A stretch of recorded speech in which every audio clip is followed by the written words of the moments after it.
نازک فارسی لفظ ہے جو اردو میں کئی معنوں میں استعمال ہوتا ہے، جیسے کومل، ڈیلیکیٹ، کمزور، خوبصورت، مشکل، اور اسی سے نزاکت اور نازکی جیسے الفاظ بنے ہیں جو اردو شاعری میں محبوب کا حسن بیان کرنے کے لیے بہت استعمال ہوتے ہیں۔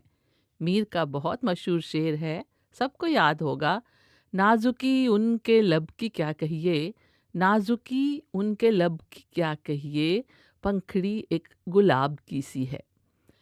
شاعری کے علاوہ یہ لفظ کئی اور طرح بھی آتا ہے: دوپٹے پر لگی بیل، کرتے پر کی گئی کشیدہ کاری اور کڑھائی، کوئی خوبصورت سراہی، یہ سب نازک ہوتے ہیں۔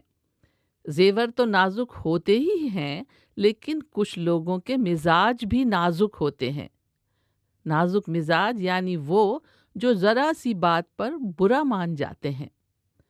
اور بعض وقت زندگی میں بہت نازک موڑ بھی آتے ہیں، اور کچھ مسئلے بھی بہت نازک یعنی مشکل ہوتے ہیں۔ اور دل تو نازک ہوتا ہی ہے جو بہت آسانی سے ٹوٹ جاتا ہے۔